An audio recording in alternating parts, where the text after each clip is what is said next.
Hari base कमी करा, trouble gain monitor लावा.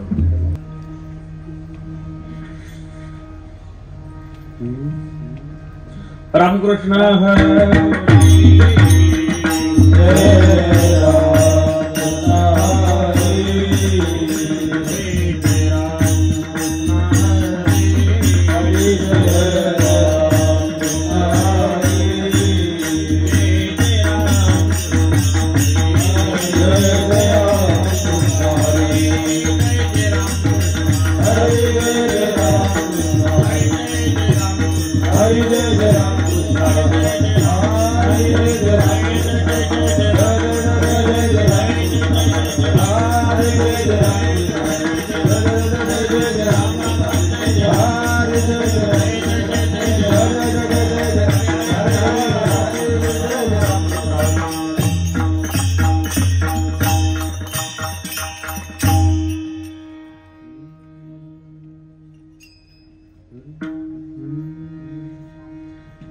रूप पाहता लोचनी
यान तरी यारे लागे अवघे माझ्या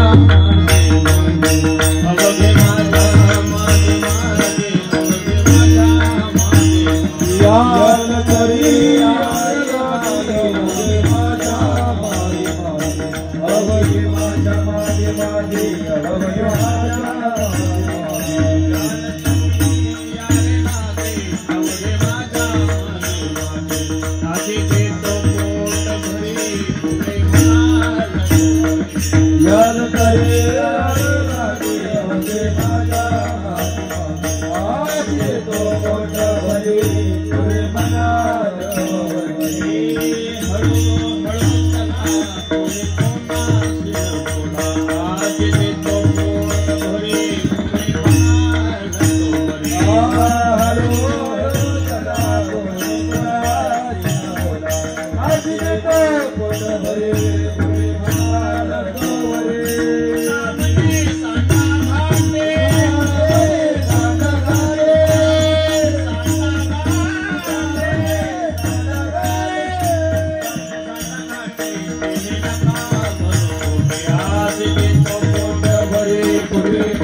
याला तरी यारे लागे अवघे माझ्या मागे मागे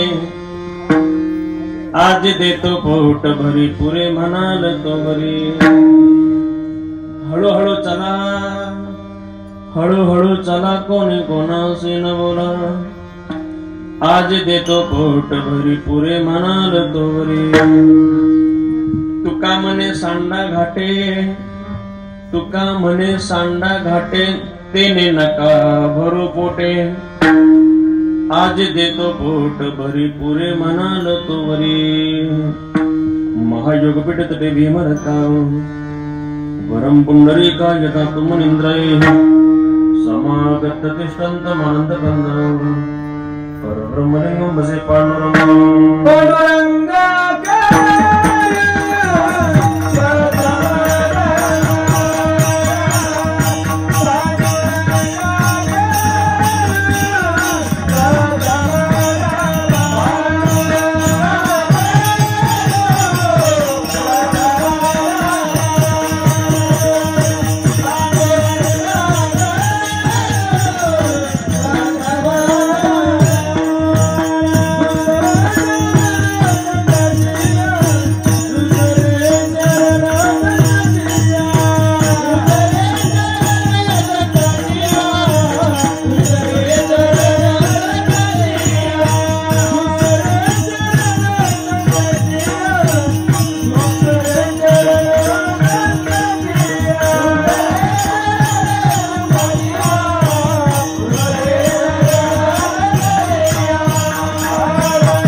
नमोज्ञानेश्वर निवृत्ती उदारस पाण देवा मुक्ताबाई नमो त्रिभुवन पावन दत्तत्रयजननी देवाजी नमो सद्गुरु तुकया ज्ञानदीपा नमो सद्गुरु सच्चिदानंद रूपा नमो सद्गुरु भक्त कल्याण मूर्ती नमो सद्गुरु भास्कर पूर्ण वांछा कल्पतरुभ्यश्च कृपा सिंधुभ्येव च पतितानि पावनेभ्यो श्री अगस्ते नमो नमः मस्तके पायावरी मस्तके पायावरी मस्तके पायावरी मस्तके पायावरी वार करे संताचा वार करे संताचा वार करे संताचा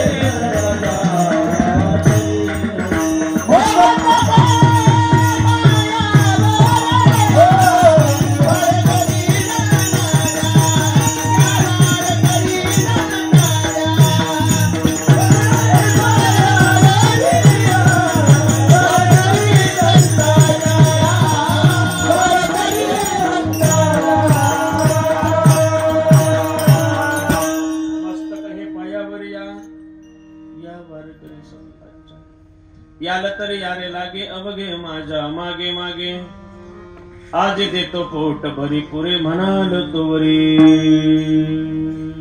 भगवत नाम चिंतन करता अधिष्ठान देवत भगवान आपल्या सर्वांचं श्रद्धास्थान चिदंबर महास्वामींच्या प्रांगणामध्ये त्यांच्याच कृपा आशीर्वादानं मोठ्या थाटामाटाच्या उत्साहाच्या वातावरणामध्ये पार पडत असलेला आपला हा 266वा जन्मोत्सव सोहळा आणि या जन्मोत्सव सोहळ्याच्या निमित्तानं आयोजित केलेल्या या भक्ती उत्सवामध्ये कीर्तन महोत्सवामध्ये आजच्या सांगतेच्या कीर्तनाच्या निमित्तानं, काल्याच्या कीर्तनाच्या निमित्तानं, प्रसादाच्या कीर्तनाच्या निमित्तानं, जन्म सोहळ्याच्या कीर्तनाच्या निमित्तानं आपल्या समोर म्हणून दाखवलेला अभंग, म्हणून दाखवलेली गवळण ही वारकरी संप्रदायातील महान भगवत भक्त श्री क्षेत्र देहुनिवासी वैराग्य सुप्रमूर्ती जगद्गुरू मंतश्री तुकाराम महाराजांची चार चरणाचा आपल्या सर्वांना काल्याच्या प्रसंगातील आपल्या जीवनाला परिपूर्णता देण्याच्या करता भगवंताचं अनुसरण केल्यापासून दुसरा कोणता पर्याय आपल्या हातामध्ये नाही, याकरता मार्गदर्शन करणारा विठ्ठल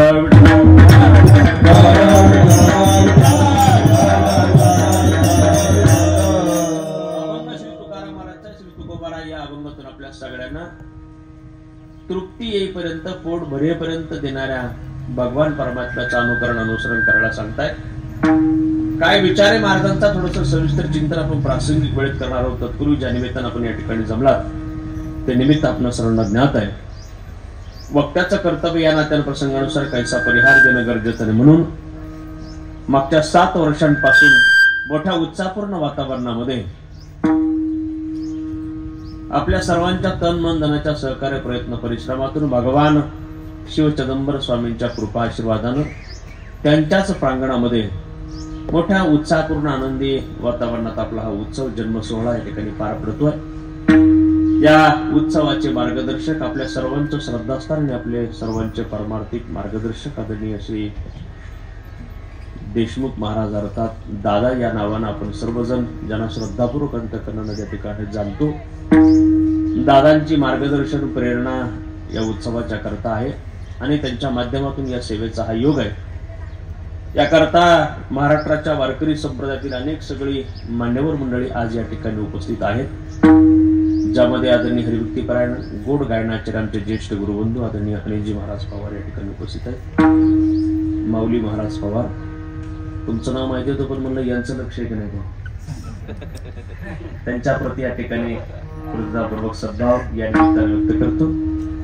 या निमित्तानं आदरणीय हरिभक्तीपरायण आमचे सन्मित्र भागवतजी महाराज रिंगणे ते या ठिकाणी उपस्थित आहेत, त्यांच्या प्रती या ठिकाणी कृतज्ञतापूर्वक सद्भाव व्यक्त करतो. या निमित्तानं आदरणीय हरिभक्तीपरायण संदीपजी महाराज शिंदे या ठिकाणी उपस्थित आहेत, त्यांच्या प्रती कृतज्ञतापूर्वक सद्भाव व्यक्त करतो. या कीर्तनाच्या निमित्तानं ज्यांच्या गोड मृदुंगाच्या तालावर आपण या ठिकाणी डोलत आहात, आदरणीय हरिभक्तीपरायण युवा मृदुंगाचार्य आमचे मित्र ओंकारजी महाराज बेकरे या ठिकाणी उपस्थित आहेत, त्यांच्या प्रती कृतज्ञतापूर्वक सद्भाव व्यक्त करतो. जे विनेकरी महाराज आहेत, याचबरोबर हार्मोनियमवर साथ देण्याकरता आदरणीय तरटे महाराज ते या ठिकाणी उपस्थित आहेत. खरं म्हणजे अनेक मोठ्या मोठ्या व्यासपीठावर त्यांनी पारंपरिक पद्धतीनं आपली ही लोककला त्या ठिकाणी सांभाळलेली जोपासलेली आहे आणि आज त्यांची या ठिकाणी उपस्थिती आहे, त्यांच्या प्रति कृतज्ञतापूर्वक सद्भाव आहे. आमचे सर्व बाळ गोपाळ मंडळी आणि या सर्व महाराज मंडळी करता एकदा जोरदार टाळ्या वाजवा, आपली माणसं समजून. आमचे मित्र आदरणीय विनायकजी महाराज बांदल, दादांच्या माध्यमातून त्यांनी या ठिकाणी आपल्या सर्वांच्या वतीनं निमंत्रण दिलं. या कार्यक्रमाच्या करता सनशाईन आणि ईश्वरी रॉकस्टार हे युट्यूब चॅनलचे आमचे संयोजक या ठिकाणी उपस्थित आहेत, त्याही दोघांच्या प्रती या ठिकाणी कृतज्ञता व्यक्त करतो. छान प्रकारच्या स्पीकरची व्यवस्था आमच्या मोठा स्पीकर्स त्यांनी केलेली आहे, त्यांनाही धन्यवाद देतो. आपण मोठ्या संख्येने या ठिकाणी स्वामीजींच्या वर असलेल्या अपार श्रद्धेपोटी उपस्थित आहात. आपल्याही सर्वांच्या प्रति कृतज्ञतापूर्वक सद्भाव व्यक्त करतो. बरोबर 11:15 वाजलेले आणि बरोबर 12 वाजता आपण थांबणार आहे. घड्याळात पाहू नका, थोडा वेळ माझ्यावर विश्वास ठेवा. शिरूरच्या लोकांचा घड्याळावर फार विश्वास आहे नाही, मी हातातल्या घड्याळाबद्दल बोलतो, तुम्ही इकडच्या तिकडच्या घड्याळाकडे जाऊ नका, आपण कीर्तनातल्या घड्याळाबद्दल बोलतो. स्वामीजींचा जन्मोत्सव आपल्याला याची देही याची डोळा अनुभवायचा आहे. दादांच्या नियोजनाप्रमाणे बरोबर त्याची 12:20 वेळ या उत्सवाची आहे आणि म्हणून मधल्या काळामध्ये आपल्याला सांगतेचा सगळा उपक्रम आपण या ठिकाणी करणार आहोत. संकल्पित वेळेत आपल्याला भगवान परमात्मा, ज्ञानोबराय, तुकोबराय, महास्वामीजी जशी बुद्धी देतील तसं चिंतन करणार आहोत. 12 खरं म्हणजे आपल्या सगळ्यांच्या मनामध्ये देवाबद्दल विशेष स्वरूपाचा प्रेमभाव, सद्भाव आहे. म्हणूनच आपण या कीर्तनाच्या मंडपात आहात. इथून यापूर्वी प्रवास म्हणून अनेक वेळेला जाणं येणं झालं, पण जेव्हा इथे मध्ये मगाशी इकडे आलो त्यावेळेला मात्र खरोखर एक प्रसन्नता जी आपल्याला अनुभवायला मिळते. एखाद्या क्षेत्राचं पावित्र्य जर जपलं तर त्या जपलेल्या पावित्र्यातून जी प्रसन्नता त्या ठिकाणी येत असते त्याची वेगळी अनुभूती आपल्याला या ठिकाणी इथे आल्यावर जाणवते. आपल्या सर्वांची श्रद्धा आहे आणि त्या श्रद्धेला काही ना काहीतरी फल निष्पत्ती त्या ठिकाणी येत असते. मी शिरूरला आलो तेव्हाच मला आमच्या देशमुख सरांनी सांगितलं की दादांच्या माध्यमातून अनेक लोकांना त्यांच्या व्यक्तिगत जीवनामध्ये, सार्वजनिक जीवनामध्ये, प्रापंचिक जीवनामध्ये, आध्यात्मिक जीवनामध्ये स्वामीजींच्या कृपेने वेगळ्या प्रकारचं मार्गदर्शन त्या ठिकाणी लाभत असतं. म्हणजे क्षेत्राबद्दलची ओढ होती. इथे आल्यावर लक्षात आलं की जंगल में मंगल आहे. एक वेगळ्या प्रकारचं सात्विक वातावरण त्या ठिकाणी जे निर्माण झालंय त्यामागे तपस्या आहे, तपश्चर्या आहे, श्रद्धा आहे, साधना आहे आणि त्याचे आपण सर्वजण कृपांकित आहात. म्हणून मी बोललो की आपल्या मनात विशेष प्रेम, सद्भाव, श्रद्धा आहे. ज्या स्वरूपाचं वर्णन आपण ऐकलेलं आहे, संत साहित्यामध्ये वाचलेलं आहे, कथा कीर्तनातून ऐकलेलं आहे, त्या स्वरूपाबद्दलची आपली भक्ती आहे, साधना, उपासना आहे, व्रतवैकल्य आहे, नामस्मरण आहे, काही ना काहीतरी आपण करतोय. पण जे स्वरूपाबद्दल ऐकलं वाचलं आहे त्या स्वरूपाची प्रचिती मात्र आपल्याला नाही. मी असं नाही म्हणत की त्याची कृपा नाहीये, माझी भाषा वेगळी आहे. त्याची कृपा आहे आपल्यावर. आपल्याकडे फार वेळ नाहीये, पण आपल्या सगळ्यांची श्रद्धा काय की बाबा झाडाचं पान हलत असेल तर त्या झाडाचं पान सुद्धा त्याच्या सत्तेनं हलतंय. वृक्षाचे पान हाले ज्याची, झाडाचं पान त्याच्या सत्तेनं हलतंय म्हणल्यावर मंडपात बसून आपण श्वास घेतोय, त्यानं ठेवलं म्हणून का आपण राहिलो म्हणून म्हणा माझं मित्र राहिलो म्हणून नाही ना. मग असं नाही आहे, त्यानं ठेवलंय म्हणून चाले हे शरीर, आपण इथे आहोत. याचा अर्थ त्याची कृपा आहे. काल आपल्या सोबत जेवढे होते तेवढेच्या तेवढे आज सकाळी आपल्या सोबत उठलेत का? म्हणजे काही थकून झोपले त्यांचं सोडून द्या, पण काही उठलेलेच नाही. काही मात्र उठलेलेच नाही. का बरं? आपल्यावर कृपा आहे म्हणून आपण मंडपात आहे. आणि असे अनेक लोक आहेत जे काल आपल्या सोबत होते, आज आपल्या सोबत नाही. आज आपल्या सोबत आहेत, उद्या आपल्या सोबत राहतील, काही सांगता येणार. क्षणभंगूर आपल्या अशी सर्वांची श्रद्धा आहे. आपण इथे होतो त्याची कृपा आहे. पण ज्याची कृपा आहे त्या स्वरूपाचं जे वर्णन आपण संत रामात ऐकलंय त्या स्वरूपाचं दर्शन मात्र आपल्याला नाही. मार्ग चुकीचा आहे का? मार्ग बरोबर आहे. नामदेव महाराज, ज्ञानोबा तुकोबांना सांगितलेल्या मार्गावर आपण चाललेलो आहे. पुढे गेले त्यांचा शोधित मार्ग, याच मार्गाने आपण चाललोय. कीर्तनाच्या व्यासपीठासमोर आता उभे आहे, याचा अर्थ आपला मार्ग योग्य आहे, मार्ग बरोबर आहे. विशेष श्रद्धा आहे म्हणून आपण मंडपात आहे. तसं तर ज्ञानोबा बोलतात श्रद्धा सगळ्यांच्याच मनात आहे. पायपा मनुष्य जात सकळ जगातला प्रत्येक माणूस स्वभावता म्हणजे उपजता निसर्गाचा तो भजनशील आहे. पण लोक रस्त्याने गाडी चालवता चालवता गेले ना तर गाडी चालवता चालवता मंदिर पाहिलं त्यांची जबाबदारी संपली. उतरूनच येतील सांगता येत, पण मान आलोर याचा अर्थ श्रद्धा नव्हती का? होती, पण नुसती श्रद्धा वेगळी आणि विशेष श्रद्धा वेगळी. म्हणून कायमचा नाही पण काही काळापुरता का होईना आपण या ठिकाणी काय केलंय, प्रपंच सोडून इथपर्यंत आहोत. पण विशेष श्रद्धेनं भक्ती परमार्थ साधना उपासना करतोय तर त्याच्या स्वरूपाचं दर्शन, त्याच्या स्वरूपाचं चिंतन जे ऐकलंय ते नाही. कारण काय आहे?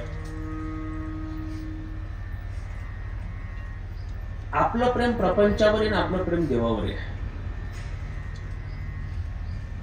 जेवढं प्रेम प्रपंचावर आहे अजून तेवढं देवावर आहे का? मला एका वाक्यात उत्तर द्या. आपल्या सगळ्यांचा परमार्थ, दादा सोडून बरं, आपल्या म्हणतोय म्हणजे मी त्याच्यात, आपल्या सगळ्यांचा परमार्थ हा आवडीचा आहे का सवडीचा आहे?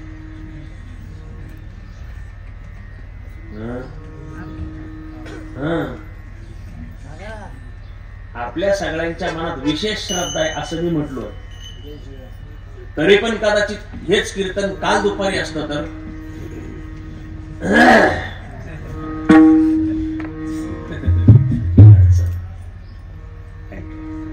आपला प्रेम प्रपंचावर आहे आणि आपलं प्रेम देवावर आहे, पण जेवढं प्रपंचावर आहे तेवढं देवावर नाही. पहिलं कारण आहे.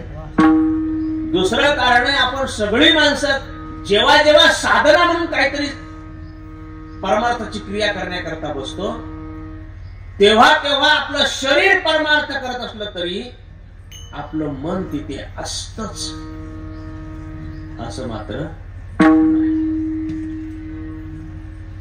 इथे आहे का मी पाहिलं नाही,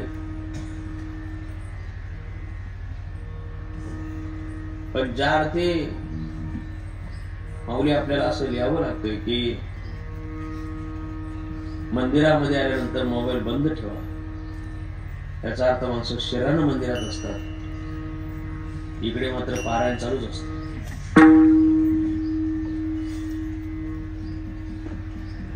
अनेक लोकांचं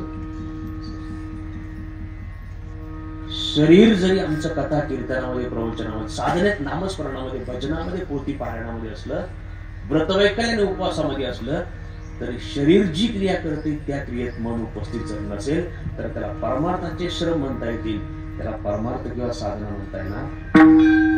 तिसरं अत्यंत महत्वाचं कारण आहे, नाथ वाजने हरिपाठ नावाच्या ग्रंथात सांगितलं, ज्या ज्या लोकांना भगवत कृपा, भगवताचं ज्या स्वरूपाचं चिंतन आपण ऐकलंय, त्या स्वरूपाचं दर्शन झालं, त्यापैकी कोणालाही साधूच्या कृपेशिवाय भगवत दर्शन झालं नाही. संताविना प्राप्ती नाही, संताविना प्राप्ती नाही, संताविना प्राप्ती नाही, संताविना प्राप्ती नाही, संताविना प्राप्ती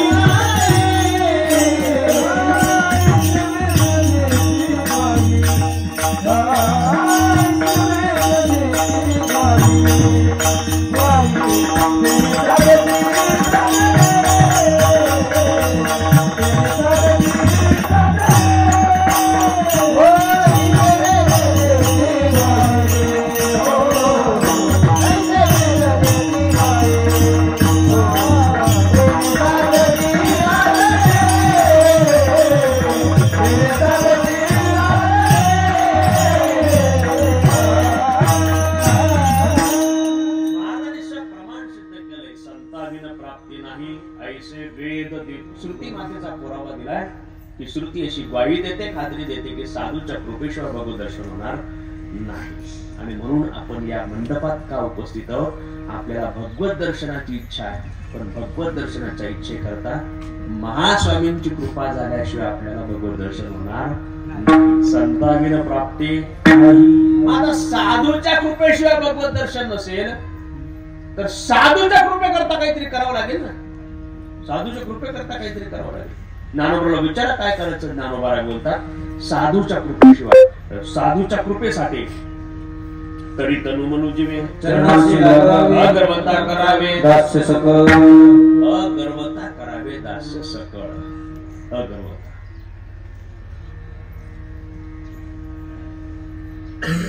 परमश्रद्धेय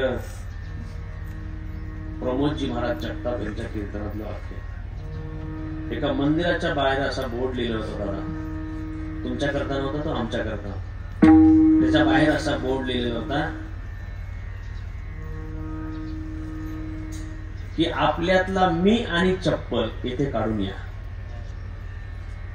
मंदिराच्या बाहेर असा बोर्ड लिहिला होता, मी आणि चप्पल येथे काढून या. का बरं? साधूच्या भगवंताच्या कृपे करता जोपर्यंत मी कोणीतरी आहे अशा प्रकारचा आविर्भाव, असा ऍटिट्यूड आमच्यामध्ये शिल्लक असतो, तोपर्यंत मात्र आपण त्यानं स्वीकारण्याच्या योग्यतेच्या असतोच असं मात्र नाही. आणि अगर्वता करावे दास्य सकळ.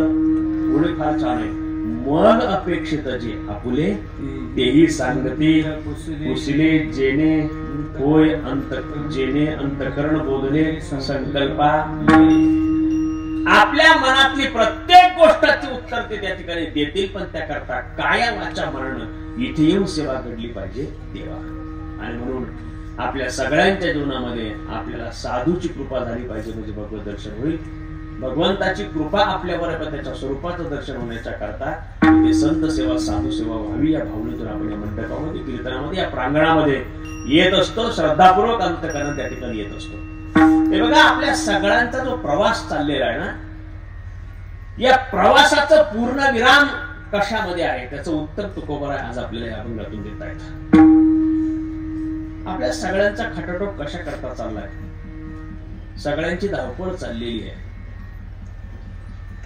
रोज सगळी माणसं पळतायत, सकाळपासून संध्याकाळपर्यंत पळतायत, काही तर रात्रंदिवस पळतायत. काही माणसांना विचारलं, बाबा चला पंढरपूरला येता का, 17-18 दिवस लागतात, नको म्हणतात. मग आळंदीला येता का, 4-5 दिवसात जातोय, नको म्हणतात.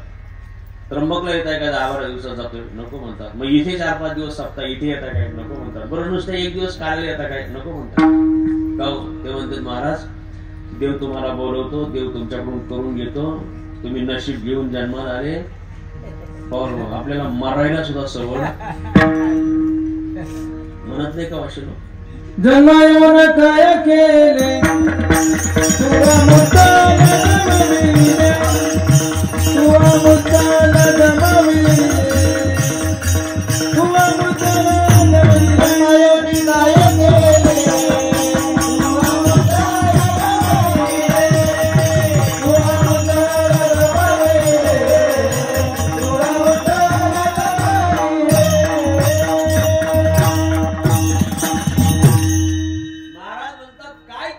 इथे आल्यानंतर जेवढं भांडवल व्यापार करता आलं होतं ना, तेही निघून गेलं, पण नफा मात्र झाला नाही. भांडवल हे काय आहे, हा देह इथपर्यंत आपण त्या ठिकाणी आणलेला आहे, आपल्याला देवाला या प्रकारचा दिलाय. आणि या माध्यमातून या साधनाद्वारा आम्हाला साध्य करायचंय संतांची कृपा आणि देवाची कृपा. पण इथे येताना या साधनाला पोषण करता करता, साधनाचंच पालन पोषण करता करता आयुष्य काय झालं, संपून गेलं. काय केलं, याला जिवंत ठेवण्याकरता, याला जगवण्याकरता, पोट भरण्याकरताच माणसांचं सगळं आयुष्य निघून जात. आम्ही लहानचं मोठं होतोय, मोठं होत असताना शिक्षण घेतोय, शिक्षण झाल्यावर आम्ही नोकरीच्या व्यवसायाच्या मागे लागतोय, नोकरी व्यवसायाच्या माध्यमातून पैसा कमवतो, त्याच्यातून आम्ही घरादाराची व्यवस्था करतोय. घरादाराची व्यवस्था केली का घरादाराच्या मेंटेनन्स साठी पुन्हा लग्न करावं लागतंय, पुन्हा लग्न केलं तर वाढावे संतान, पुन्हा मग ही सगळी जी व्यवस्था करण्याच्या करता धन आणि धान्य जमवण्याकरताची सगळी धावपळ व्यवस्था आपल्याला सगळ्यांना करावी लागते. आणि म्हणून सकाळपासून संध्याकाळपर्यंत आपण सगळी माणसं आयुष्य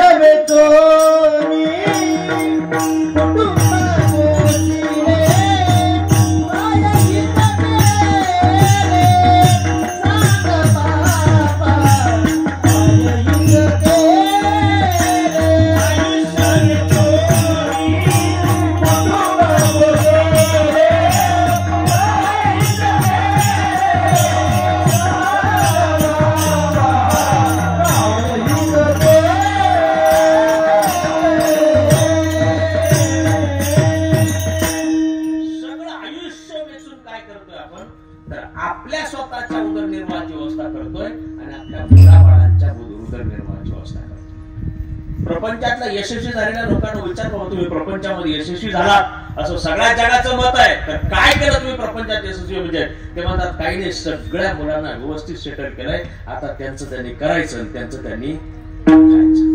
म्हणत नाही का? नोकरीतून निवृत्त झालेली माणसं तेच सांगतात, व्यवसायातून शेतीतून निवृत्त झालेली माणसं तेच सांगतायत. पण तरी पण त्यांना विचार, बाबा मग आता झालात ना तुम्ही तिकडून निवृत्त, तिकडच्या काही कामाचे राहिलात नाही म्हणून सरकारने तुम्हाला किंवा तुम्ही जे असाल तिथे त्यांनी तुम्हाला दिले ना 10-20 लाख रुपये, हे ज्या पण उद्यापासून घरी राहा येऊ. मग जर तिकडची व्यवस्था पूर्ण झाली असेल तरीही उरलेल्या वेळामध्ये माणसाच्या परमार्थाच्या करताचा विचार होतो का? होत नाही महाराज, होत नाही. मग कशा करता धावपळ चालली? त्यांना विचारलं, गीतभर त्यासाठी काय काय करत नाही तो माणसं, या सगळ्या पोटासाठी काय काय करत नाही. आपण सगळी माणसं कधीतरी आरशासमोर उभं राहून नुसता फक्त स्वतःचा चेहरा पाहण्यापेक्षा आपण आरशासमोर उभं राहून स्वतःलाही प्रश्न विचारला पाहिजे, बाबा खरोखर एवढं पोट भरण्यासाठी एवढी मोठी धावपळ करण्याची आवश्यकता आहे का? सांगू, माणसं फक्त पोटासाठी धावपळ करत राहिले असते ना तर त्यांना दिवसभराच्या 24 तास धावपळ करावी लागली नसती. माणसं इतरांबरोबर स्पर्धा करण्याकरता धावपळ फार करतायत, खरी नुसती पोटासाठी करत नाही. माझ्यासमोर अशा प्रकारची काही माणसं बसलेली आहेत. हे बाबा समोर बसलेले आहेत. दादांच्या वयाच्या पिढीनं 72चा दुष्काळ पाहिलेला आहे. मी पाहिलेला म्हणतो कारण आम्ही फक्त ऐकलेला आहे, तुम्ही अनुभवला आहे. याच्या आजी समोर बसल्यात ना, नऊवारी पातळातल्या त्या समोर बसल्या, डोक्यावर ज्यांच्या पदर आहे अशा सगळ्या. राहू द्या आता, फक्त ओळखू यायला कोण कोण ज्येष्ठ आहे त्या ओळखू यायसाठी सांगितलं. या पिढीनं 72चा दुष्काळ अत्यंत जवळून पाहिलाय, अनुभव आहे.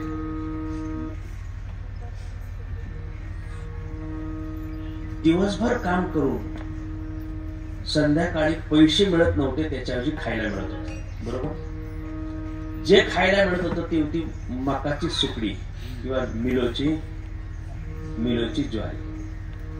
आता इथे काही सेवानिवृत्त माणसं असतील, आमच्या मागे बसलेत, साधारण त्यांच्या राहणीमानावरून मला असं वाटतं की सेवानिवृत्त असतील. ही माणसं त्यावेळेच्या काळामध्ये रोजगार हमीच्या किंवा शासनाच्या योजनेवर पाझर तलावर इकडे तिकडे कामा करता सुपरविजन करता जात होते. दिवसभर काम केल्यावर संध्याकाळी पैसे मिळत नव्हते, त्याच्या बदल्यात खायला मिळत होतं. मिलोची ज्वारी मिळत होती आणि मकाची सुकडी मिळत होती. खरं सांगा, माझ्या आजूबाजूला जेवढे इकडे सगळे काही तरुण पिढीची आमची मंडळी बसलेली आहेत ना, त्या सगळ्यांना कळालं पाहिजे. इकडे ज्या मॅचिंग करून बसल्यात ना, त्यांना सगळ्यांना कळालं पाहिजे. थोडस मोठ्याने सांगा, तुम्ही त्यावेळेला खाल्लेली लाल मिलोची ज्वारी आणि मकाची सुकडी आता तुमच्या घरच्या जर्सी जनावराला घातल्यावर खातील का? खातील का? खाणार? खातील? मी शब्द साहेब काय वापरलाय? जर्सी शब्द वापरलाय जबाबदारीने. का बरं? जर जर्सीच खाणार नाही याचा अर्थ गावठी पाहणार सुद्धा बरोबर. जर्सी त्याच्यामुळे शब्द वापर. एका बाजूला आमच्या सोबत अशी पिढी आता बसलेली आहे, यांनी जनावर खाणार नाही ते खाल्लंय तरी समाधान होत. आणि आता आपल्या सगळ्यांसमोर प्रश्न पडलाय, काय काय खावं पण समाधान नाही.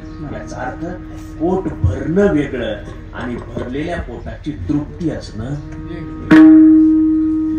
तृप्ती म्हणजे ही कीर्तनातली तृप्ती बरं, ती असायची नाही, ती नाही.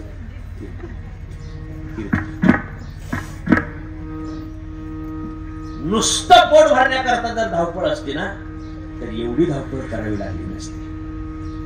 नुसतं पोट भरण्याकरता एवढं शिकावं सुद्धा लागलं नसतं. म्हणजे मी शिक्षणाच्या विरोधात आहे असं नाही बरं बाबा. नुसतं पोट भरण्या एवढं शिकावं लागतं का? जर नुसतं पोट भरण्याकरता एवढं शिकावं लागलं असतं ना तरी जुन्या पिढीतली माणसं इथे बसलेली आहेत ना समोर, या माणसांचा प्रपंच झालाच नसता, यांना उपाशी राहावं लागलं असतं. नुसतं पोट भरण्याकरता एवढी श्रीमंती संपत्ती आवश्यक आहे का? आवश्यक आहे नाही महाराज. नुसतं पोट भरण्याकरता एवढ्या संपत्तीची आवश्यकता असती तरी आजीनं विचारा, आजी सगळ्या गावाला जायला एकच लुगडं होतं का गाव बदलला लुगडं बदलत होतं? तेव्हा एक बोट हे काय फिक्सिंग नाही बरं, पेपर फुटलेला नाही, काही नाही, अगोदर प्रश्न दिलेला नाही, त्या माझ्या बरोबर पण आलेलं नाही. उत्तर देण्याकरता 4-2 माणसं जशी आता अलीकडच्या काळात सगळे टाळ्या वाजवायला आपलीच बसावं लागतात, तसंही काही नाही. तसे हो, हे काही पूर्वनियोजित नाहीये काय.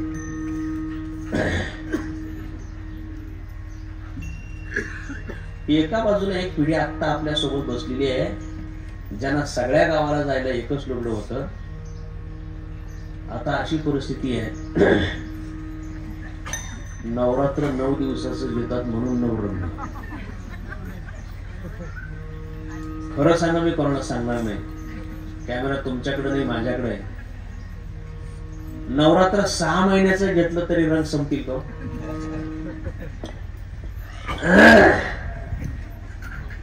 तरी पण तुम्हाला या दिवाळीला काय सुट्टी मिळाली कोणाला? जाऊ दे बाबा, आहेत पहिले 180 अजून.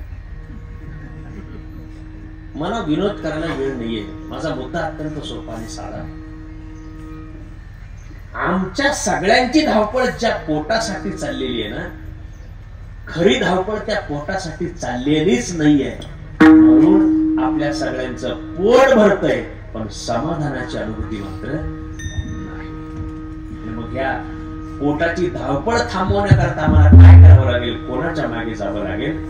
ज्याच्याकडे या प्रकारच्या पोट भरण्याची म्हणजे समाधानाची अनुभूती देण्याची क्षमता आहे, आम्हाला त्याच्याकडे जावं लागेल. जीव जीवाच्या सोबत गेला, त्याच्या मागे गेला तर राणी दुखी भेटते. एक दुखी माणूस दुसऱ्या दुखी माणसाला सुखी करू शकतो का? करू शकत नाही. तसा एक अतृप्त माणूस दुसऱ्या अतृप्त माणसाला तृप्त करू शकतो का? करू शकत नाही.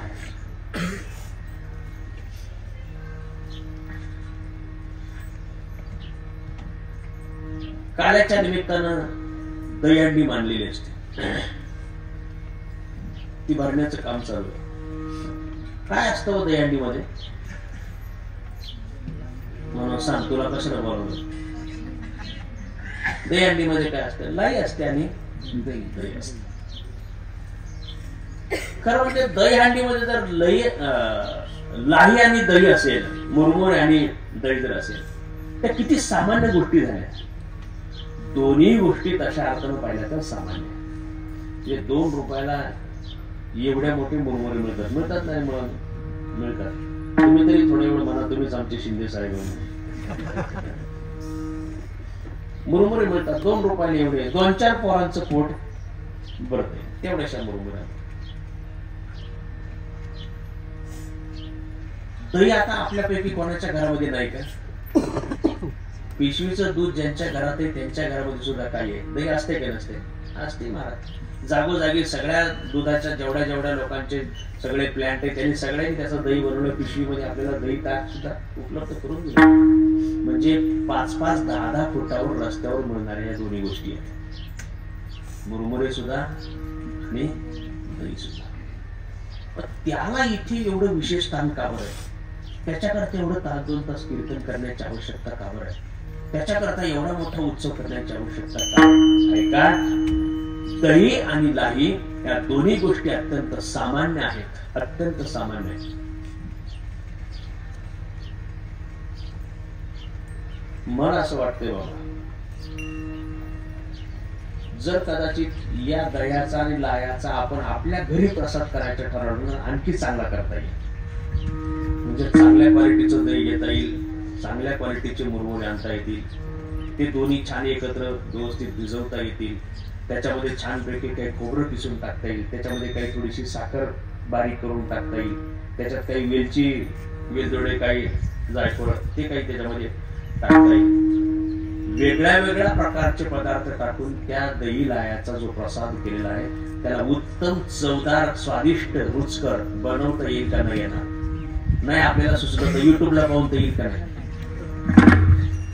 अधिक चांगलं माझा अज्ञान करण्याकरता विचारतो, मला सांगा, खूप चांगल्या प्रकारचे वेगळे पदार्थ टाकून आपल्याला त्याच दही आणि लाह्याचा उत्तम एक वेगळा स्वादिष्ट रुचकर पदार्थ बनवता येईल. पण इथे असलेला जी चव आहे ती तिथे असलेली येईल का? येणार नाही. सामान्य गोष्टी आहेत ना, त्या सामान्य गोष्टींना अधिक प्रक्रिया करून सुद्धा तशी चव येत नाही जी चव इथे सामान्य प्रक्रियेमध्ये येते. वेगळ्या घरचं एकत्र केलं जाते, वेगळ्या लोकांचे मुरमुरे टाकले जातात, साध्या एका मडक्यामध्ये भरले जातात, इथे ठेवला. चव बदलते का बरं? चवीत फरक कशामुळे आहे सांगू? तिथे जे आहे ना ते आपल्या घरी आहे, आणि इथे जे आहे ना ते इथे देवाच्या दारी. इथे हरीच्या सोबत आहे आणि ते मात्र जीवाच्या सोबत आहे. नामस्मरणाच्या संगतीमध्ये जेव्हा 1-2 तास ते इथे राहतं त्यावेळेला मात्र ती सामान्य गोष्ट राहत नाही. ते दही आणि लाई ठेवताना दही लाई असतं, उतरवून फोडल्यानंतर दही लाई असतं का? मग दही लाई असतं नाही ना. आपल्या माहितीतली गोष्ट आहे. लोक मंदिरामध्ये जातात, रोजच उठून मंदिरामध्ये जातो आपण, पण विशिष्ट काही अमावस्या पौर्णिमेचा काळ, सणवार, उत्सव, 3.5 मुहूर्त वेगळे वेगळे काही असतात, त्या वेळेला मात्र आपण मंदिरामध्ये जातो. त्यावेळेला श्रीफळ घेऊन जातो, नारळ घेऊन जातो, नारळ घेऊन जातो, काही लोक पेढे घेऊन जातात. आज जन्मोत्सव आहे, इथे येताना काही लोकांनी प्रसाद आणला असेल, काहीतरी घेऊन येतात माणसं. पण नारळ घेतला, पेढा घेतला, माणसं मंदिरामध्ये आली, मंदिरात आले, तिथे चप्पल काढली, इथपर्यंत येतात, इथून पुढे जातात, देवाच्या समोर जाऊन नारळ ठेवतात, पेढे ठेवतात, दर्शन घेतात. दर्शन घेतलं, त्यातला नारळ बाहेर आणला, इकडे आले कोपऱ्यामध्ये, नारळ सोडला, नारळ तिथे होता, देवाला नमस्कार केला, नारळ फोडला, त्यातले बारीक बारीक बारीक बारीक 2-4 तुकडे बाजूला काढले, इतकी बारीक बारीक काढले, इतके बारीक बारीक. का बरं? उरलेलं घरी न्यायचं असतं खीर करायला. इतके बारीक बारीक 4-5 तुकडे बाजूला काढले, तिथून मध्ये गेले, मंदिरामध्ये देवाच्या समोर त्यातले 4-5 तुकडे होते नारळाचे, तिथे ठेवले. आपला पेढ्याचा पुडा उघडला, त्या पेढ्याच्या पुड्यातला एक पेढा काढला, त्याचे 4-5 तुकडे केले, ते देवाच्या समोर त्यातला एक पेढा ठेवला. उरलेला पेढा एका हातामध्ये घेतला, उरलेला नारळ एका हातामध्ये घेतला, बाहेर आले. बाहेर आपण सगळी माणसं बसलो होतो. आपल्या सगळ्यांकडे येता येता त्यांनी प्रत्येकाच्या हातावर एक नारळाचा तुकडा दिला, एक पेढ्याचा तुकडा दिला, आणि त्यांनी सांगितलं, घ्या नारळ, घ्या पेढा, घ्या नारळ, घ्या पेढा, घ्या नारळ, घ्या. बरोबर का? असं आहे का? असं असतं का म्हणून? असं नाहीये. इथपर्यंत आणला तोपर्यंत नारळ होता, पण त्यातला काही काढून देवासमोर अर्पण केला, उरलेला काय झाला? म्हणजे केरळून निघाला तेव्हा नारळ होता. आता काय केरळला जायची गरज नाही म्हणून आपल्याच घरी आहे. इथे आला होलसेलर तर नारळ होता, त्याच्याकडून रिटेलर छोट्या दुकानदाराला नारळ होता, तिथून आपण गाडीत बसून घरी नेला तेव्हा काय होता, तिथून आपण त्याला पुन्हा मंदिरात आणला तोपर्यंत, इथून देवासमोर ठेवला तोपर्यंत, तिथून बाहेर काढला, इथे फोडायला आणला तोपर्यंत फोडताना काय होता? नारळ. त्याचे तुकडे काढले तोपर्यंत काय होता? नारळ. तिथून आणलेले 5 तुकडे देवासमोर ठेवले, आणि उरलेला नारळ काय झाला? सांगू का? ती दही आणि लाई दुकानातून इथपर्यंत आणेपर्यंत लाई, मडक्यात टाकेपर्यंत लाई, पडल्यापासून पुढे वाटताना मात्र दही लाई राहिले नाही. आपलं जीवन काल परवापर्यंत जिथे आहे ना, प्रपंचात आहे तोपर्यंत सामान्य जीव म्हणून आहे. इथे हरिकीर्तनामध्ये जेवढा काळ तिथपासून पुढचं मात्र जीवन जे आहे ना, ते जीवन आपलं सामान्य जीवन, जीवाचं जीवन राहणार नाही. जर आम्ही इथे तुकाराम महाराजांनी सांगितलेल्या मार्गाप्रमाणे देवाचं अनुसरण करण्याकरता स्वीकार करण्याची आमची जर भूमिका असेल, तर तिथपासून पुढचं जीवन हे सामान्य जीवाचं जीवन राहणार नाही. मग इथे साधूची सेवा आणि इथून ईश्वराचं चिंतन झालं, उरलेलं जीवन हे मात्र सामान्य जीवन राहणार नाही. त्याकरता आपल्या सगळ्यांचा अट्टास आहे. म्हणून पोटासाठी आमच्या सगळ्यांचा प्रवास चाललाय. ते पोट भरतय रोजच्या रोज, पण रोजच्या रोज भरत असलं तरी त्याची तृप्ती मात्र होत नाही. त्याच्या समाधानापर्यंत मात्र आम्ही जाऊन पोहोचत नाही. या समाधानापर्यंत जाऊन पोहोचायचं असेल तर श्री तुकाराम महाराज आम्हाला देवाच्याच मागे जायला सांगतात.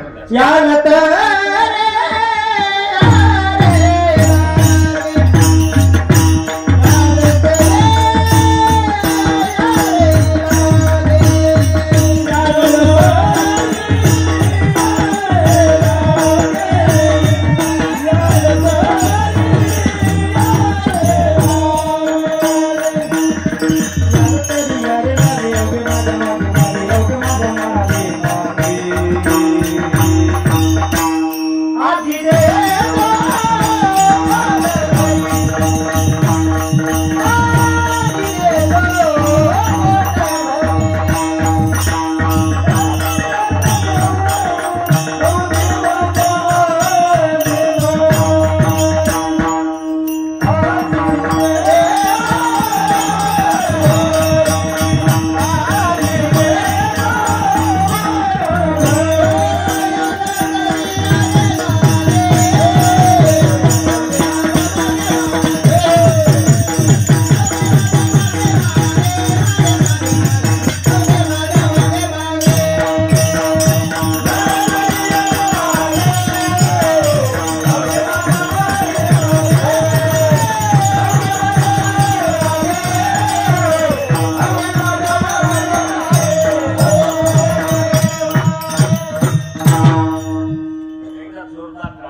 आपल्या गोड समोर आवाजामध्ये महाराजांनी भागवत महाराजांनी सांगितलं, या तरी यारे लागे अवघे माझ्या मागे मागे.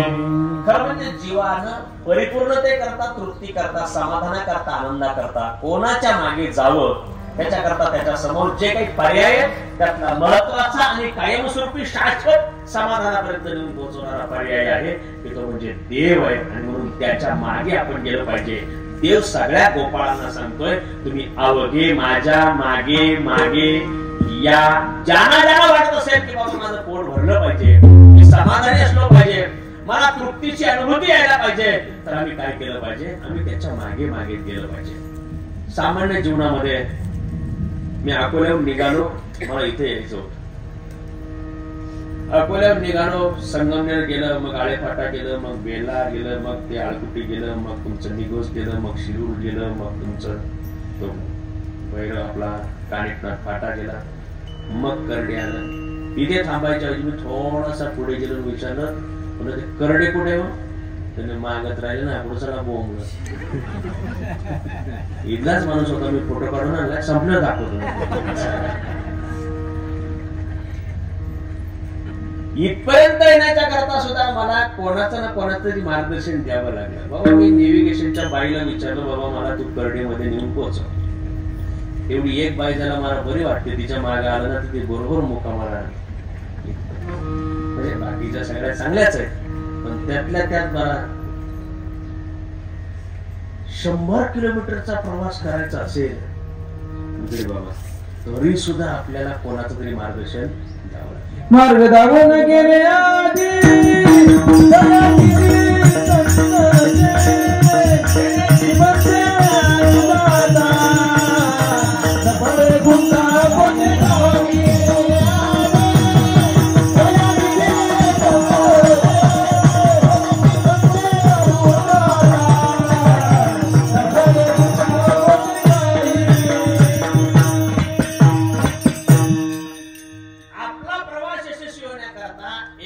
देवाच्या मागे जा, नाहीतर मग दयानिधी संत ते त्यांच्या मागे गेलं तर तेनेची पंते चालू जाता, लपडे गुंता कुठे काही. पण तेने पंते चालू जाता नाही बरं, चकार वापरला, तेनेची पंते चालू जाता, मग लपडे गुंता कुठे काही. आणि म्हणून ज्यांच्या मागे गेल्यावर शाश्वत मुक्कामाला, समाधानाला, तृप्तीला जाऊन पोहोचणार आहे, पहिले देव, दुसरे संत. व्यावहारिक जीवनामध्ये मला इथपर्यंत 100 किलोमीटर येण्याकरता कोणाला तरी रस्ता विचारावा लागत असेल, नदीच्या पलीकडे जर जायचं असेल तर कोणाच्या सोबत गेलं पाहिजे? ज्याला पोहता येतं त्याच्यासोबत, का ज्याला पोहता येत नाही त्याच्यासोबत?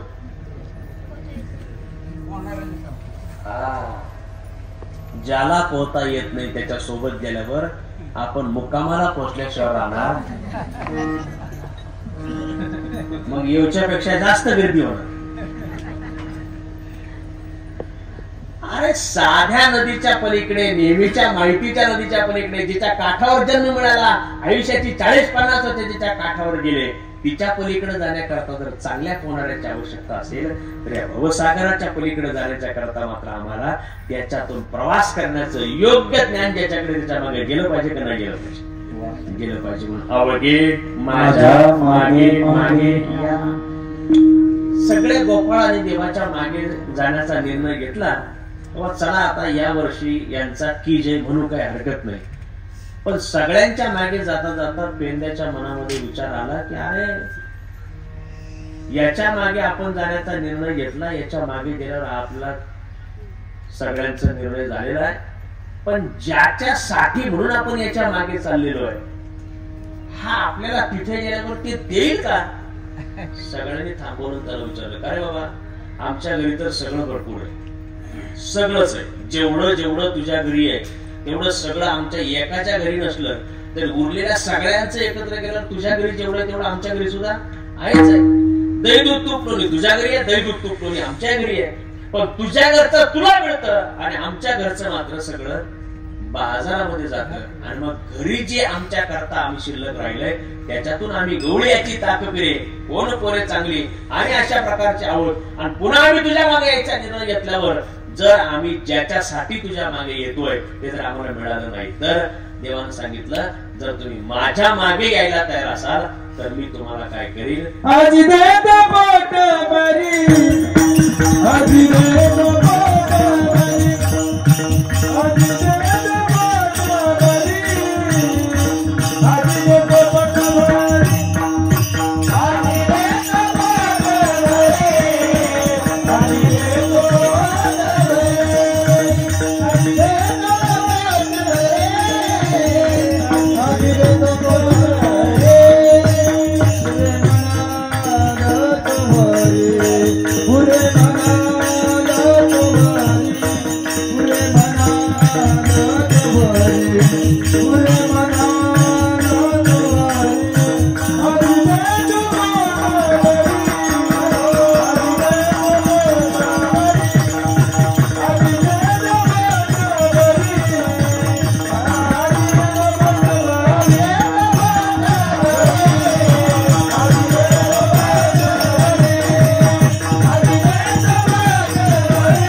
मला सांगताय ज्याच्या करता तुम्ही माझ्या मागे येणार असाल ना तर ते मी तुम्हाला कुठपर्यंत देईल तुम्ही पुरे म्हणत नाही तोपर्यंत पुरे म्हणाल तोवरी आजी देतो पोटभरी मी तुम्हाला पोटभर देईल किती पोटभर देईल मी तुमचं पोट भरल्याचा अंदाज करणार नाही तर तुम्ही जोपर्यंत समाधानाला जाऊन पोहोचत नाही ना पुरे म्हणाल तोवरी देव या जगामध्ये अशा प्रकारचा आहे की तो आम्हाला पूर्णपणे देऊ शकतो का बरं कारण पूर्ण अवतार रामकृष्ण ऐसा तू समर्थ ब्रह्मांडाचा नियमी जीव जीवाच्या मागे अज्ञानी अज्ञानाच्या मागे दुःखी माणसाच्या मागे असला तर त्याच्या ठिकाणी समाधान नाही पण मात्र हा जीव देवाच्या मागे जाईल तर त्याच्या ठिकाणी समाधान आहे त्याच्या ठिकाणी तृप्ती आहे हा जीव संतांच्या मागे जाईल तर त्यांच्या ठिकाणी मात्र त्या ठिकाणी तृप्ती आहे आणि म्हणून पुढे म्हणाल आजार झाल्याच्या करता जसं औषध उपयोगाचं असतं तसं पथ्य सुद्धा उपयोगाचं आवश्यक आहे शुगरच्या माणसाने औषधं घेतली पाहिजेत गोळ्या घेतल्या पाहिजेत वेळच्या वेळी गोळी घेतली पाहिजे डॉक्टरने सांगितलेल्या प्रमाणात गोळी घेतली पाहिजे हे जरी बरोबर असलं तरी घेतलेल्या औषधाच्या बदल्यात पुन्हा गोड सुद्धा खायचं का चालतंय बाबा इकडे 2 गोळ्या सांगितल्या ना ठीक आहे खा आणि इकडे गुलाबजाम आला तर जेवढा भात तेवढेच गुलाबजाम चालतंय का चालेल का जेवढ्या भाकरी तेवढेच गुलाबजाम चालतंय का काय काय माणसाने इतकी शुगर असते महाराज ते 5 सुद्धा नाही गोड हो 5 सुद्धा नाही त्यांना असं वाटतं जेवढं पाहिलं तरी सुद्धा लगेच चलबिचल काय काय माणसांना बाकीची माणसं गोड खातात ना हे पाहून ते स्वतः एवढे इरिटेट होतात ना ते फार गोड बोलायचं सुद्धा बंद करून टाकतात आजार जाण्याकरता जेवढं औषध महत्वाचं आहे ना तसं पथ्य सुद्धा महत्वाचं आहे पूर्ण मिळेल याच्या करता साधना म्हणून देवाच्या आणि संतांच्या मागे जाणं त्यांचं अनुसरण करणं ही साधना जेवढी महत्वाची आहे ना तेवढी साधना करत असताना आपण निशंक होणं सुद्धा गरजेचं आहे आणि म्हणून तुकाराम महाराजांनी त्यातली 2 पथ्य अभंगाच्या 3ऱ्या चरणात हळूहळू त्याला कोणी कोणाशी न बोला कोणी कोणाशी न बोला हळूहळू त्याला कोणी कोणाशी न बोला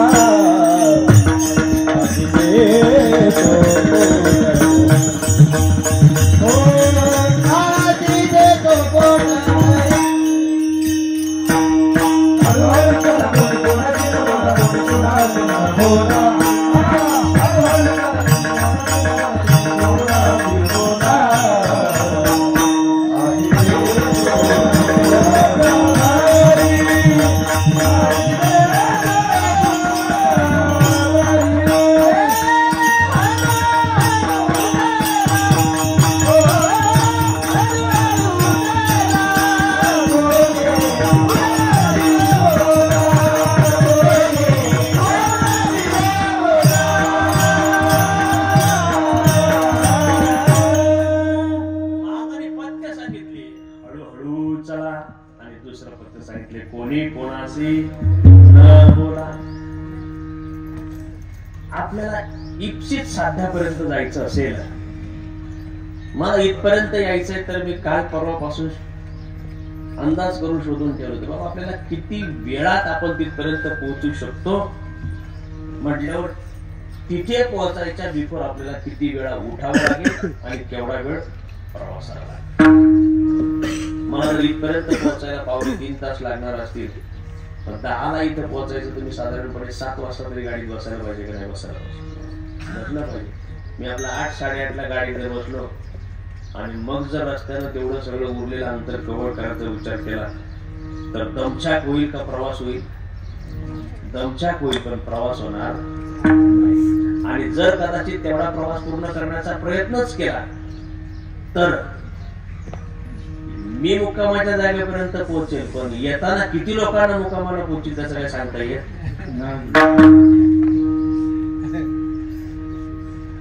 भगवत भक्तीच्या करता साधना करताना तुकाराम महाराज म्हणतात संत समागमी धरावी करावी तातडी पण हेच तुकाराम महाराज दुसऱ्या ठिकाणी मात्र असं सांगतायत तुका म्हणे येथे नचले तातडी प्राप्त काळ घडी. एका बाजूला म्हणतात तातडी करा आणि एका बाजूला म्हणतात तातडी चालणार नाही. हे विरोधाभासाचं बोलणं आहे. आपणच बोलायचं आणि त्याचं खंडन आपणच करायचं. एका बाजूला म्हणतात गाई करा, दुसऱ्या बाजूला म्हणतात गाई चालणार नाही. ते संतांना आणि पुढाऱ्यांना दोघांना माप आहे.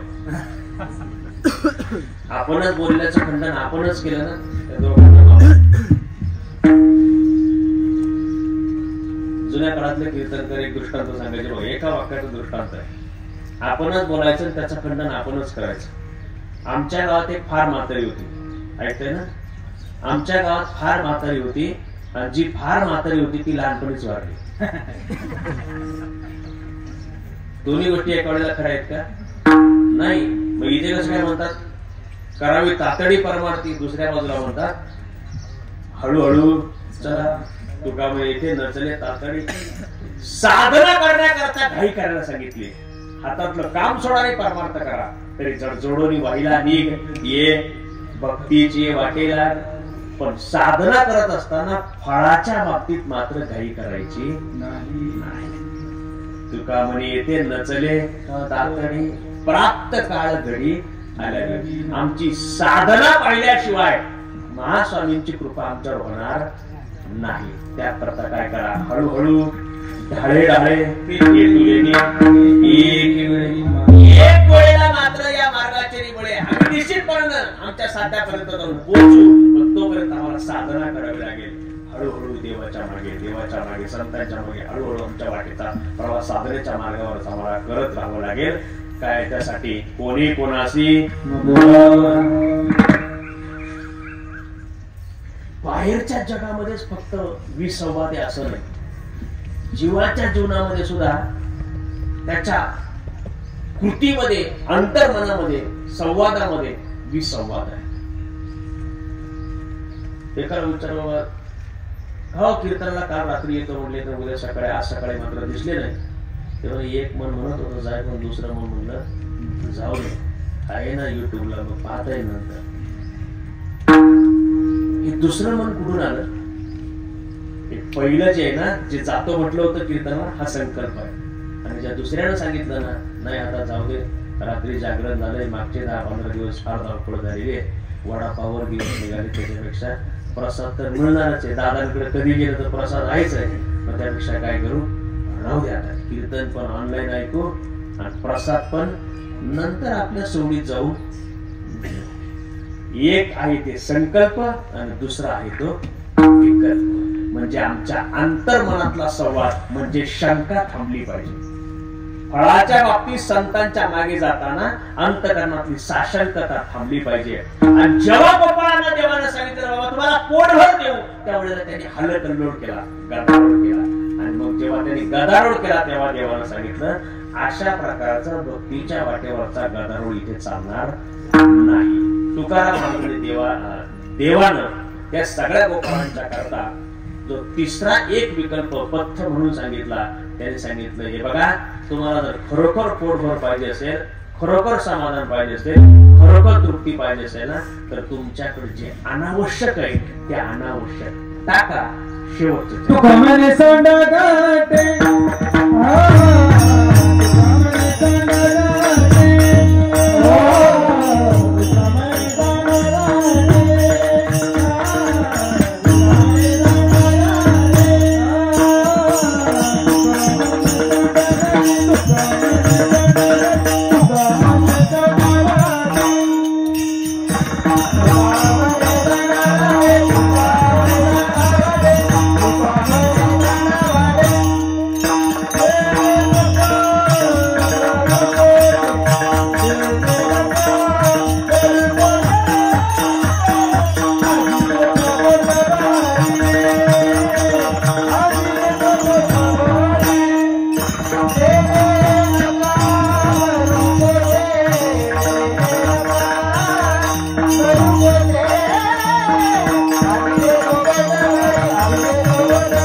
आज देतो पोट भरी पुरे म्हणाल तोवरी. श्री तुकाराम महाराज.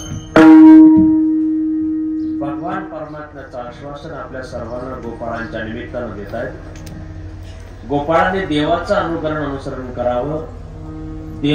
देवानं गोपाळांना जे मागे बोलावलं होतं की माझ्या मागे मागे या, तीच भावना तुकोबर आपल्या करता व्यक्त करतायत. जर तुम्हाला खरोखर पोटभर पाहिजे असेल तर काय करा, तुमच्या जवळ जे अनावश्यक आहे, तुका म्हणे सांडा घाटे फलकट आहे, अनावश्यक आहे ते तुम्ही सोडा. तेने नका भरू पोटे. आपण नेहमी भगवान गोपाळ कृष्णाचं चरित्र त्या ठिकाणी ऐकत असतो. संकल्पित वेळेत, मोजक्या वेळेत 5-10 मिनिटांमध्ये भगवान परमात्म्याच्या जीवनातल्या काही महत्वाच्या गोष्टी आपल्याला सांगणार, ज्या आत्ताच्या काळात आपल्याला मार्गदर्शक आहेत. आत्ताच्या काळात याल तरी यारे लागे अवघे माझ्या मागे मागे असं म्हणतानाच आपल्याला आपल्या इप्सित ध्येयापर्यंत पोहोचवणारं नेतृत्व मिळावं ही देवाची भावना आहे. द्वापारयुगापासून आतापर्यंतचा विचार करा.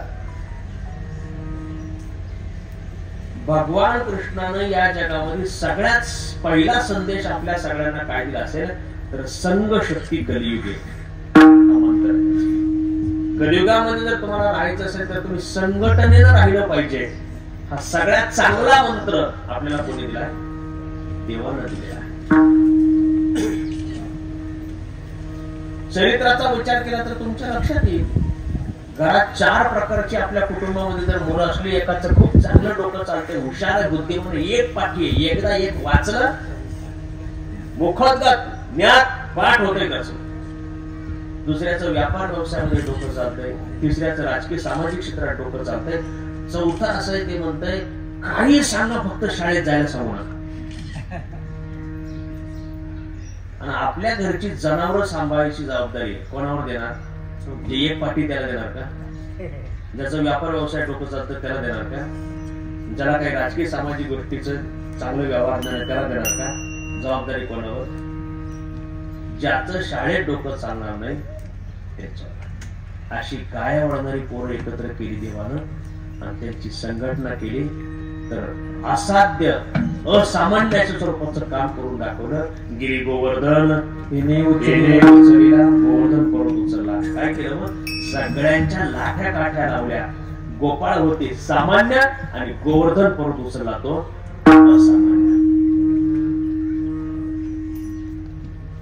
त्याने या सगळ्यांच्या विरोधात बंड करताना कोणाबरोबर केलं? इंद्राच्या विरोधात बंड केलं. इंद्र कोण आहे? देवांचा राजा. हे कोण आहेत? गोपाळ. हे कोण आहेत? गाया वळणारे. गाया वळणाऱ्यांना सोबत घेऊन देवांच्या राजाच्या विरोधातलं बंड याला जिंकलं का नाही जिंकलं? जिंकलं. देवानं सांगितलं जर माझ्या मागे असाल तर तुमचा जय निश्चित आहे, विजय तुमचा निश्चित आहे. काय करता? काय करावं लागेल? संघटनेनं आपल्या सगळ्यांना एका विचारानं आणावं लागेल. कुटुंबाचा विचार करा. जे कुटुंब एकमुखी असतं, चांगला सदाचार संपन्न कुटुंब प्रमुख असेल आणि उरलेल्या सगळ्या लोकांची जर त्याला साथ असेल तर ते कुटुंब गावामध्ये यशस्वी होतं का नाही होत? आम्हाला समाज व्यवस्थेत आणि कुटुंब व्यवस्थेत जीवन जगण्याकरता भगवान कृष्णाने पहिल्यांदा आपल्या सगळ्यांकरता मंत्र दिला की संघ शक्तीने आम्ही राहिलो पाहिजे. संघ शक्ती. आताच्या काळामध्येही अगदी वर्तमान व्यवस्थेतला कालचा जरी विचार आपण घेतला ना तर सुद्धा आपल्या सगळ्यांना माहितीये ज्यांच्यामध्ये संघटना आहे, ज्यांच्यामध्ये एक विचार आहे, त्या माणसांचा जय हा निश्चित. भगवान गोपाळ कृष्णानं गायांचं रक्षण करण्याचं काम केलं. गाय ही आमच्या करता माता आहे, तिचं दूध हे आमच्या करता अमृत आहे. आत्ताच्या काळामध्ये आम्ही विकण्याकरता काही जरी पिकवत असलो तर आमच्या सगळ्या ही जी येणारी पिढी आहे ती पिढी सशक्त आणि समृद्ध होण्याच्या करता मात्र आम्हाला सगळ्यांना पुन्हा एकदा त्याच प्रकारच्या त्या गाईच्या दुधाची आवश्यकता आहे. त्या प्रकारचं आम्हाला सेंद्रिय असलं पाहिजे, त्या प्रकारचं गावठी, त्या प्रकारचं अमृता समान असलेलं जे आहे ना ते आमच्या करता असलं पाहिजे. जे उरलेलं आहे ना ते पैसे मिळवण्याकरता चांगलं आहे, आमचं आरोग्य चांगलं राहण्याकरता मात्र चांगलं नाही. संत वारकरी पंडित कराडकर तात्यांचं वाक्य आहे. ते म्हणतात आपल्या घरातल्या मुलांना दूध नाही दिलं तरी चालेल, पण जर्सीचं द्यायचं. कुणी ते आरोग्य विभागातले लोक, कुणी डॉक्टर वगैरे असतील त्यांना विचारून घ्या, येणाऱ्या काळातल्या लहान मुलांमध्ये, मुलींमध्ये मेडिकलच्या भाषेमध्ये त्याला हार्मोनल चेंजेस होत आहेत ना, ते कशामुळे होत आहेत? तर फक्त आमची आहार व्यवस्थापन बदललेलं आहे.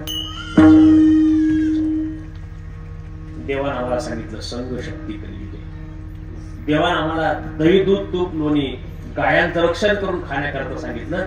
कारण हे जे शरीर आहे हीच या जगातली एकमेव अशा प्रकारची संपत्ती आहे की ज्याच्यामुळे जगाची किंमत आहे. शरीरच राहिले नाही, सगळं जग असलं तरी ज्याचं शरीर नाही त्याला त्याची किंमत. उरलेलं जग त्याच्याकरता शून्य आहे. आणि हे तंदुरुस्त राहायचं असेल तर जगात गायांचं रक्षण करण्याचं काम केलं. खरं म्हणजे देवानं अनेक लीला केल्यात. आत्ताच्या काळाकरता जर महत्वाच्या कोणती लीला असतील की जे आमच्या सगळ्यांचं जीवनमान अत्यंत चांगलं राहण्याकरता महत्वाचं असेल, तर त्यामध्ये भगवान परमात्मा जेव्हा या सगळ्या गोपाळांना घेऊन यमुनेच्या काठावर खेळण्याकरता आला. म्हणजे देवाच्या अगोदरच्या जन्माची वेळची एक सांगतो आणि एवढी एक सांगतो थांबतो. जन्माच्या वेळेला वसुदेव हे आत्ताच्या काळातल्या सगळ्या पालकांसाठी मार्गदर्शक आहे. वसुदेव काय केलं वसुदेवानं? वसुदेव या जगातला सगळ्यात पहिला बाप आहे. वसुदेव या जगातला सगळ्यात पहिला बाप आहे दादा, की ज्यानं मुलगा ठेवलाय आणि मुलगी आणली आहे. माहिती ना चरित्र, सगळं सांगायला माझ्याकडे वेळ नाही. ज्यानं यशोदेला देताना काय दिला? मुलगा दिलाय. आणि आणताना काय आणली? मुलगी आणलेली.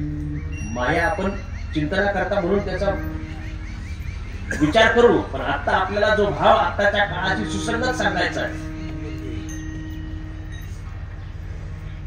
तुम्हाला नाव माहिती आहे, मी ऑन कॅमेरा तशी सगळी नावं डिटेल सगळं सांगत नाही. 20-22 वर्षापूर्वी, बरोबर 20-22 वर्षापूर्वी स्त्री भ्रूण हत्या जी झाली बाबा, ती स्त्री भ्रूण हत्या झाली त्या गोष्टीला 20-22 वर्षापूर्वी झालं. एका डॉक्टरने हजारो मुलींचा गर्भपात केला होता, त्याला बरोबर 20-22 वर्ष पूर्ण झाली. आता ते एकाचं उघड झालं म्हणून त्याचा बोबाटा झाला, बाकीच्यांचं ज्यांचं उघड झालं नाही ते सगळं झाकून गेलं. आता मुलींचा प्रश्न निर्माण होतोय लग्नाच्या करता. बरोबर स्त्री भ्रूण हत्याचा विशिष्ट उभारीचा काळ कोणता होता? आजपासून 20-22 वर्षापूर्वी. तेव्हा जर त्यावेळेला तेवढ्या स्त्री भ्रूण हत्या झाल्या नसत्या तर आता हा प्रश्न उभा राहिला नसता. सोशल मीडियावर त्याची चर्चा करणं, वेगळ्या प्रकारचा परिसंवाद देणं, टीव्हीवर त्याचे वेगवेगळे कार्यक्रम ठेवणं, हा त्याच्या मागचा उपचार नाहीये. कृष्णाच्या चरित्रातून वसुदेवाचा आदर्श घेणं हा त्याच्यावरचा योग्य उपचार आहे, जो आम्हाला आत्ताच्या काळामध्ये. काय झालंय, मूठभर पूर्वगामी विचाराच्या लोकांनी एकत्र येऊन अध्यात्म याच्यामधलं कर्मकांड जे ना त्याच्याकडे विशेष लक्ष दिलं, पण त्यातल्या कर्माच्या साधनेकडे मात्र लक्ष दिलं नाही. आपल्याकरता आवश्यक असलेल्या अध्यात्म साधनातल्या अनेक गोष्टी आमच्या समोर येत नाहीत आणि त्यामुळे त्याला आम्ही विरोध करणं किंवा त्याला कर्मकांड ठरवणं, त्याला धोतान ठरवणं, त्याला पुराण ठरवणं, त्याला पुराणातली वाङ्मय पुराणात ठेवणं, असं काहीतरी म्हणून ते आमच्यापासून दुर्लक्षित ठेवतोय.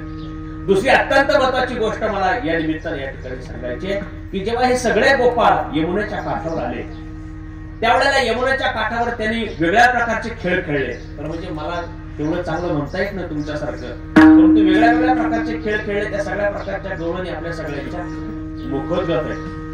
देवानं सगळ्या प्रकारचे खेळ खेळता खेळता त्याच्यामध्ये चेंडू फळी नावाचा एक खेळ खेळला. म्हणता काय?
2 मिनिटात समोर तुम्हाला एवढी एक गोष्ट आताच्या काळाला अत्यंत अत्यावश्यक आहे म्हणून सांगायची. या कृष्णानं यमुनेच्या काठावर जेव्हा या सगळ्या गोपाळांना सोबत घेतलं त्यावेळेला चेंडूफळी नावाचा खेळ खेळला. त्यातला चेंडू जो आहे तो यमुनेच्या डोहामध्ये गेला. तो चेंडू काढण्याच्या निमित्तानं कृष्ण कुठे गेला? यमुनेच्या डोहामध्ये गेला. त्याच्या आईसह यशोदेसह सगळे लोक घाबरले. गोपाळ मागे सरले, यशोदा सुद्धा मागे मागे सरत होती. तिथे जाऊन त्यानं कालिया नावाच्या सापाचं मर्दन केलं. ही लीला सगळ्यांना माहिती आहे. का बरं मारला कालिया? कालिया मारण्याकरता यमुनेनं त्याला दुःख सांगितलं होतं. जन्माला येताना जेव्हा तो यमुना पार करत होता तेव्हा यमुनेच्या डोहामध्ये कालिया नावाचा साप राहत होता म्हणून तिथे कोणी धुण्या करता येत नव्हतं. त्या यमुनेच्या त्या डोहातलं पाणी कोणी पिण्याकरता सुद्धा वापरत नव्हतं. यमुनेच्या डोहावर त्यावेळेला गायी सुद्धा पाणी पिण्याकरता येत नव्हत्या आणि तिथे कोणीही खेळण्याकरता सुद्धा त्या यमुनेच्या काठावर येत नव्हतं. कृष्णानं खेळण्याकरता गेला. तिथे त्यानं तो चेंडू फळी खेळताना तो बॉल चेंडू मारला. तो डोहामध्ये बुडाला. तो काढण्याच्या निमित्तानं त्याने कालिया नावाच्या सापावर युद्ध केलं आणि त्या कालिया नावाच्या सापाला मारलं. माझा तुम्हाला एक प्रश्न आहे, तो कालिया नावाचा साप काय करत होता? त्या पाण्यात राहून तो काय करत होता? पाणी विषारी करत होता. कृष्णानं केलेली अत्यंत महत्वाची लीला आहे जी 2024 आणि इथून पुढच्या चंद्र सूर्यपर्यंत आपल्याला लक्षात घ्यावी लागेल. जो यमुनेचं म्हणजे आपल्या काठावर असलेल्या नदीचं पाणी विषारी करतो तो कालिया नावाचा साप कृष्णानं ठेचून ठेचून बोला मारला.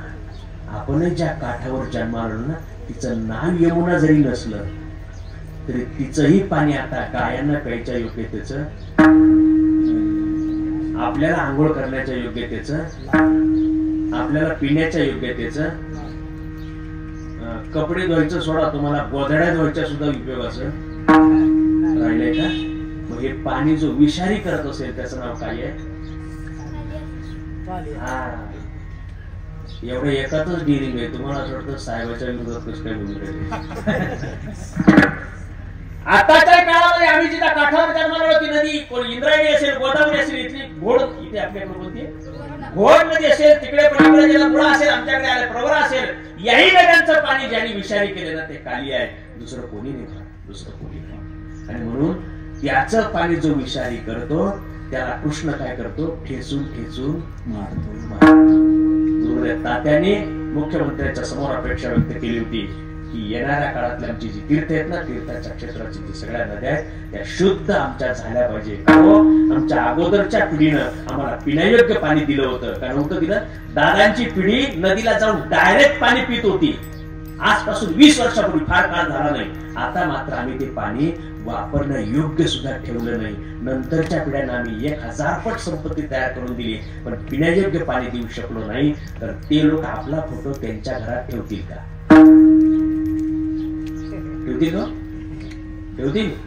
ठेवणार नाही महाराज. आणि म्हणून कृष्णाच्या या चरित्रात, या लीलेतल्या ज्या अनेक गोष्टी आहेत ज्या आम्हाला रंगून रंगून सांगता येतील, परंतु मात्र या प्रकारचं जे चरित्र त्यानं केलंय ते आपल्या मानव मात्राचं ग्रस्त म्हणजे प्रपंचातलं आणि परमार्थातलं जीवन आदर्श होण्याकरता केलेला आहे. मला वाटतं तो आदर्श आज आपण चिदंबर महास्वामींच्या प्रांगणामध्ये त्यांच्या कृपाशेने स्वीकारावा, जेणेकरून आम्ही आमच्या प्रवरेची परिक्रमा केली, जिच्या काठावर ज्ञानेश्वरीचा जन्म झाला.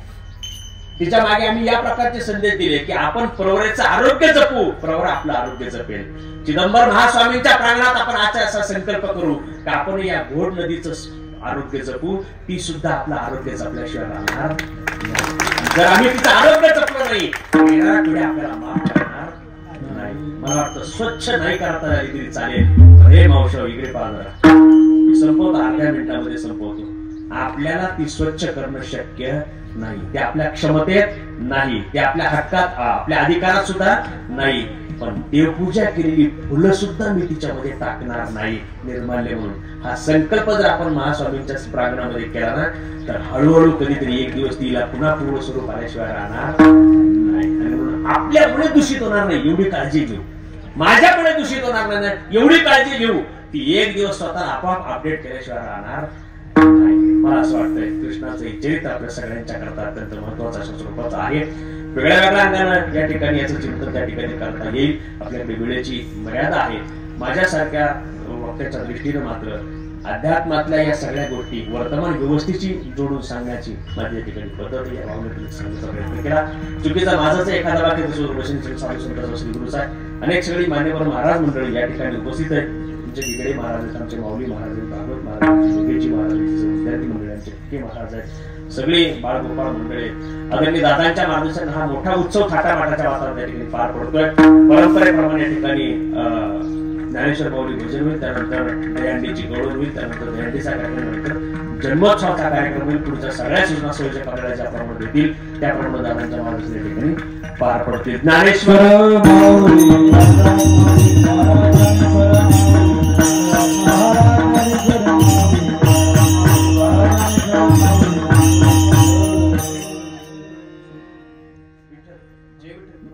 जय विठ्ठल जय विठ्ठल